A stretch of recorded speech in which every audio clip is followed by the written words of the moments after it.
Hi friends, ఈరోజు special ఏంటంటే మిర్చి బజ్జీ. ఈ మిర్చి బజ్జీ నా కొడుకు స్నాక్స్గా అడిగాడండి. సాయంత్రము నా కొడుకు కోసం నేను బజ్జీ ఎలా తయారు చేయాలని ఆలోచించాను. ఆ తయారీ విధానంలో ఒక స్పెషల్ బజ్జీ తయారు చేయాలని నేను అనుకున్నాను. ఆ స్పెషల్ బజ్జీ ఏంటనేది నేను తయారు చేసి చూపిస్తాను. రండి చూస్తాము. ఎలా ఉంటుందో మీరు చూసి నేర్చుకోండి. అదేవిధంగా మీరు చేయండి. బజ్జీకి కావాల్సిన పదార్థాలు: మొదటిగా శనగపిండి ఎంత కావాలో అంత తీసుకోవాలండి.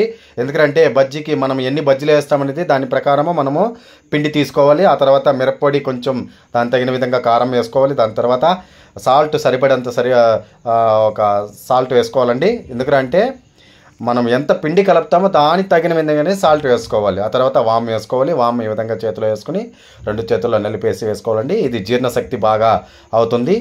ఇలా చేసుకోవడం వలన మనకు జీర్ణశక్తి అనేది బాగా అవుతుందండి. ఆ తర్వాత ఇప్పుడు స్టవ్ ఆన్ చేసుకొని పెనం పెట్టుకొని పెనం మీద ఆయిల్ పోసుకుంటామండి.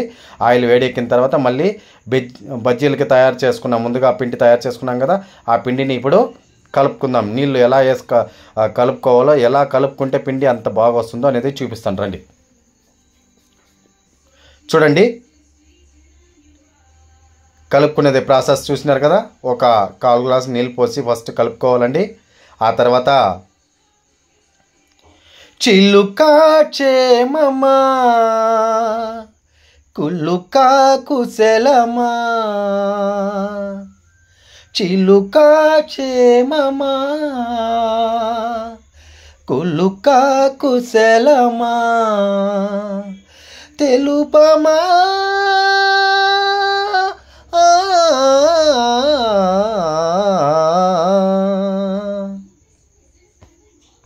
సకుడా సౌఖ్యమా, సరసం సత్యమా. చూడండి, ఒక బజ్జీ తీసుకునేసి ఆ బజ్జీ పిండి ఎలా కలుపుకోవాలని చూసినారు కదా ఇంత ప్రాసెస్. ఆ బజ్జీ తీసుకునేసి బజ్జీని బాగా ఆ పిండిలో ముంచేసి బాగా తీసి ఇప్పుడు ఆయిల్లో బాగా కాగిపోయిందండి. ఆయిల్లో వేయాలండి. ఆయిల్ వేసిన తర్వాత బజ్జీని ఇట్లా అట్లా తిప్పుకుంటూ కరెక్ట్గా ఉడికించుకొని తీసుకోవాలండి. బయటికి తీసుకున్న తర్వాత ఏం ప్రాసెస్ జరుగుతుందని చూడండి. ఆ తర్వాత ఇంకొక పాటతో పాడుకుందామా. ప్రియతమా నా హృదయమా, ప్రేమకే ప్రతిరూపమా,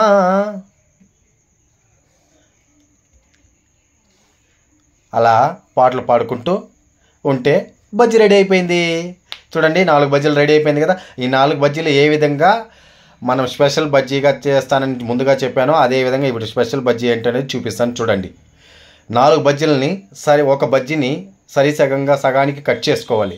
కట్ చేసుకున్న తర్వాత ముందుగా మనము కట్ చేసి పెట్టుకున్న ఎర్రగడ్డ సన్నగా తరిగి పెట్టుకోవాలండి. ఎర్రగడ్డ, క్యారెట్, కొత్తిమీర 3 కలుపుకొనేసి దాన్ని సగంగా కట్ చేసుకున్న బజ్జీలో తీసుకోవాలి. తీసుకున్న తర్వాత చాట్ మసాలా, కారం పొడి, సాల్ట్ ఈ 3 కలుపుకొనేసి దీని మీద చుట్టూ చల్లుకోవాలి. ఆ చల్లుకున్న తర్వాత అన్నిటికీ అదే విధంగా చేసుకోవాలి. చేసుకున్న తర్వాత మనము ఏం చేయాలంటే టేస్ట్ చేయాలి. ఆ టేస్ట్ ఎలా ఉందనేది నేను తిని చూసినాక చెప్తాను. ఓకేనా? చూస్తాం. ఇప్పుడు ఏది ఎత్తుకుంటాను కనిపెట్టాడో చూస్తాము. కాదు ఏది ఎత్తుకుంటాను అది కూడా కాదు.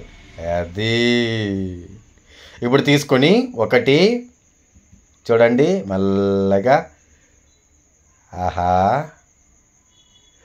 నోట్లో పెట్టుకొని కొరుకుతూ ఉంటే ఆ స్పెషల్ బజ్జీ అనేది.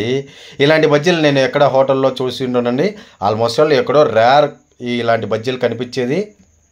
ఇంట్లో ఈ విధంగా చేసుకోండి. పెద్ద పెద్ద బజ్జీలు వేసుకోండి, దాన్ని కట్ చేసుకోండి. మధ్యలో ఈ విధంగా ఎర్రగడ్డ, క్యారెట్, కొత్తిమీర, చాట్ మసాలా, మిరప్పొడి, ఉప్పు అంతా వేసుకొని తింటా ఉంటే ఆ టేస్ట్ వేరే లెవెల్. తింటా ఉంటే ఇంకా తినాలనిపిస్తుంది. ఆ విధంగా ఉంటుంది. ఓకేనా? చూడండి, నాకు కొంచెం కారం చాలేదని కొంచెం చల్లుకొని తింటా ఉంటే ఆ టేస్ట్ అంత బాగుంది.